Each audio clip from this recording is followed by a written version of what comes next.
The Psychedelic Renaissance, have you ever heard that term before?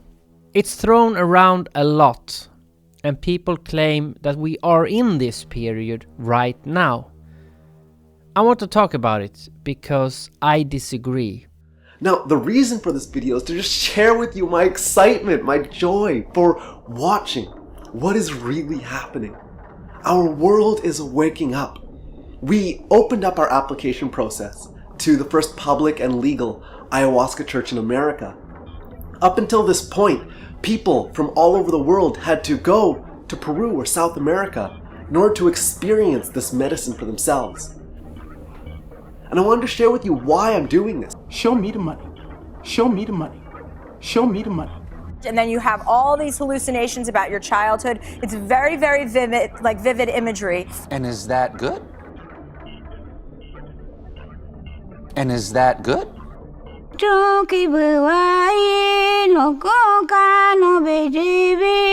my experiences in communicating with spirit guides during shamanic journeys, I have received the message repeatedly that shamanism is still a needed, vital practice for the human race. I want to whack it. You've heard of those classic sale events where they have used cars that nobody wants? Well, now it's time to whack it. Hi everyone, this is Rachel Kirkland here, the Modern Shaman. Welcome to my YouTube channel.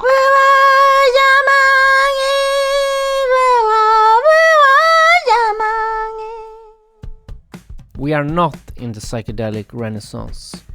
But before I go into that, I need to give you a short history lesson. And before I do that, I hope you can subscribe and like this video. I really appreciate it. Let's go back in time about 5,000 years to a period called Ancient History.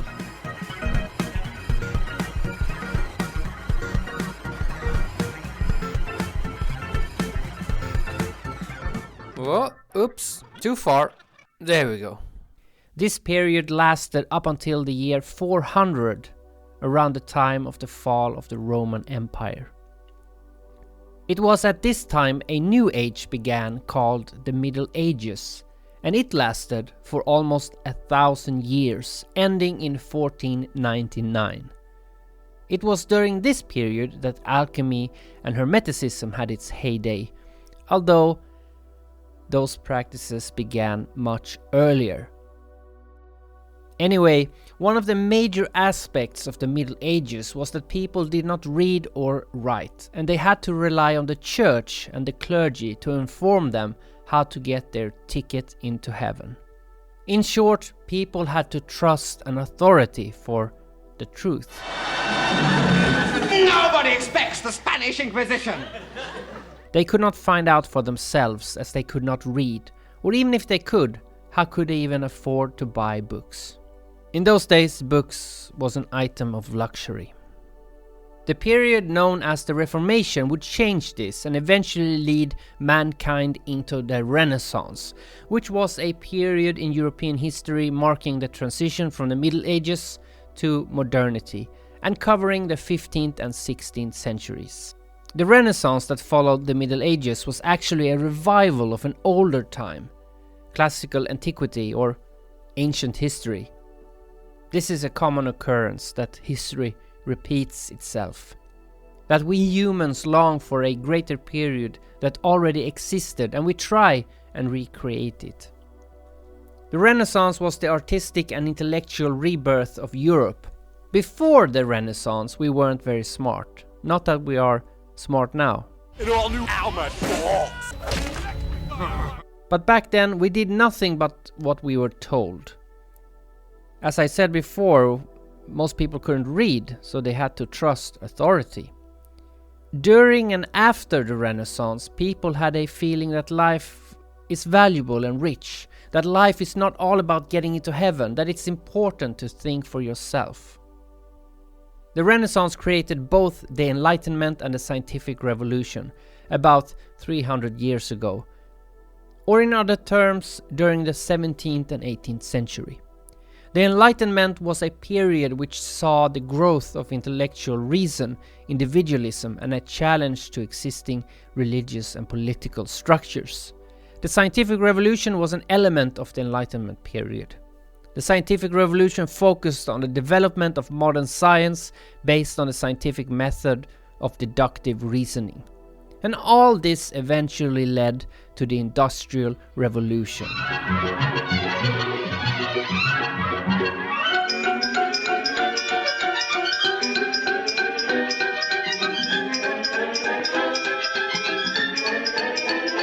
And Bob's your uncle, here we are. Now, let's look at psychedelics and map it onto these ages. Ancient history, Middle Ages, Renaissance, Enlightenment, Scientific Revolution, and Industrial Revolution. The periods of history I've spoken about stretches over thousands of years. But as they say in alchemy, as above, so below. The microcosm and the macrocosm are mirrors of each other. We are going to place 20th century psychedelic history on top of these periods of history and condense it. I'm not including the psychedelic use by indigenous people in this video, as the perspective here is the so-called civilized part of the world, whatever civil means. Indigenous people have had a relationship with psychedelic plants since the dawn of time, as far as I can tell, and that is another story altogether. This one I'm telling now is about modern man's relationship with psychedelics. And we begin when psychedelics was rediscovered in the early half of the 20th century. During this time, psychedelics were legal, and many of the psychedelic legends we still speak about today had their first earth-shattering trips. Like for instance when Albert Hofmann had his famous first LSD trip on the 19th of April 1943. Or when the hallucinogenic properties of DMT were uncovered in 1956 by Hungarian chemist and psychiatrist Stephen Sara. Or when R. Gordon Wasson and his wife Valentina studied the ritual use of psychoactive mushrooms in Mexico, which made its use enter common knowledge.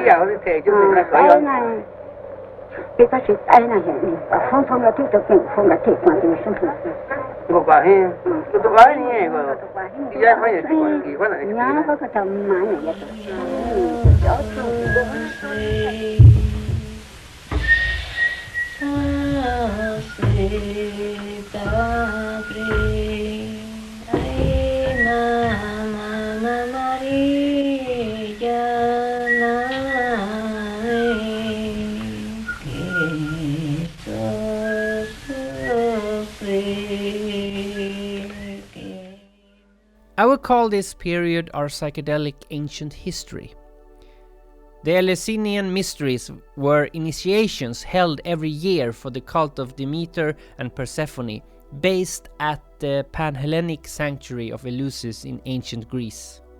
Numerous scholars have proposed that the power of the Eleusinian mysteries came from the kykeon and its function as an entheogen or psychedelic agent. People traveled far and wide to take part in the rituals at Eleusis. In modern times we had the Summer of Love and the hippie revolution, and this period is also a part of our ancient history of psychedelics. What followed ancient history was the Middle Ages, or as it used to be called, the Dark Ages.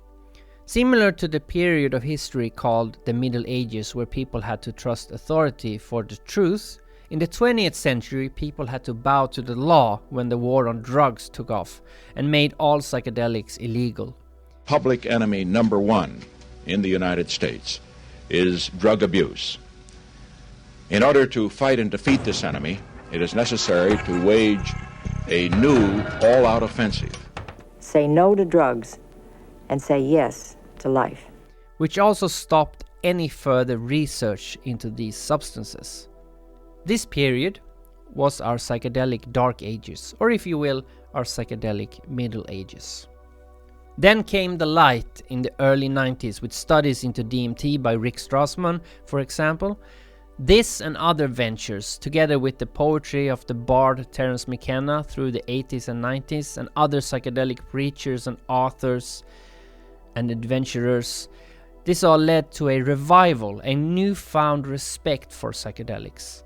And this culminated at the turn of the century into what is now referred to as the Psychedelic Renaissance. Similarly to the periods of history, the Renaissance occurred right after the Middle Ages. But then what? Well, now we have multiple research centers that focus on psychedelics and multiple studies being done, and these have all grown exponentially. As in history, the scientific revolution followed the Renaissance. So has it also when it concerns psychedelics. So, still to this day, people say we are in the psychedelic renaissance, but that has already passed. So, are we in the psychedelic scientific revolution? No, that's also past. Because we are not in the psychedelic scientific revolution. We are not. We have entered a new era. And what came after the scientific revolution, if you look at history? Well, it was the industrial revolution. That means we are, right now, in 2021, in the middle of the psychedelic industrialization. As psychedelics are becoming more and more legal, a market has emerged. Money can be made. Psychedelics have become a product. Don't believe me? If you missed out on the cannabis rush, don't even worry about it, because I've got 3 psilocybin magic mushroom stocks that you are going to want to know about before this next gold rush takes off. Here we go. We found companies that have emerged. One of them is MindMed. Now, for full disclosure and transparency, I'm an investor in MindMed. It's the one I've chosen for a bunch of reasons we're going to find out today. But I thought the best thing to do on the eve of some research that actually came out, this is probably the first in-depth research of MindMed since the company went public, I would get the CEO on, J.R. Rand, and we could talk to him a little bit about what this company is going to be doing over the next few years and what the initiative of this whole industry is going to be. I want to whack it! And I think it goes without saying that all 3 of these companies are highly speculative and obviously not a fit for everybody. But it wasn't so long ago that the possibility of legalized cannabis wasn't even something that crossed a lot of our minds. So if you believe that there is a potential for psychedelic therapy to take a dent out of the pharmaceutical industry, then this could become a massive industry, and investors who are interested in getting in now could potentially see a large return. It's something that I'm looking at very closely, and you should as well. So I'm curious, what do you think? Would you invest in a legal psychedelic stock? If you get the opportunity, you should kill yourself.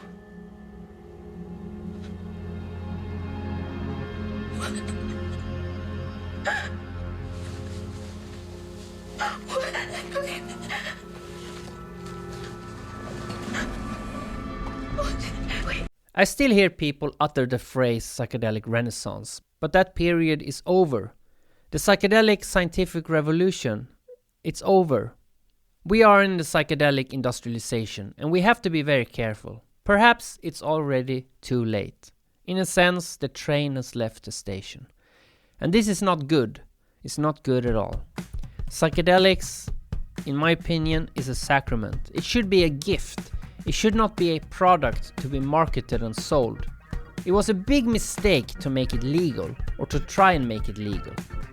I'm totally behind the concept that psychedelics should be legal to use, possess, and grow, or synthesize. That should all be legal, or to do research. That should all be legal.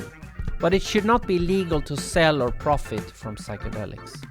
The only people that should be allowed to charge money for psychedelics are indigenous peoples. But here in the Western world, we should not have made it into a fucking market. That is blasphemy of the highest order.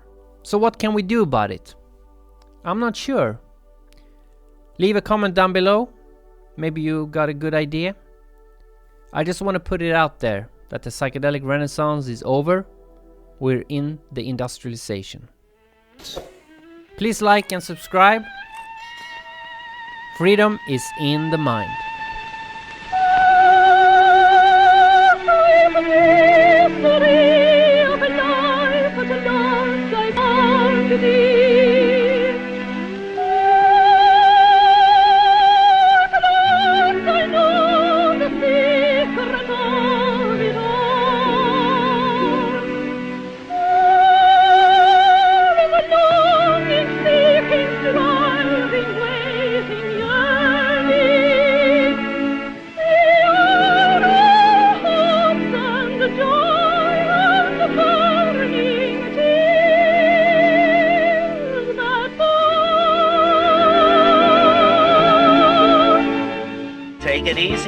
good, but take it.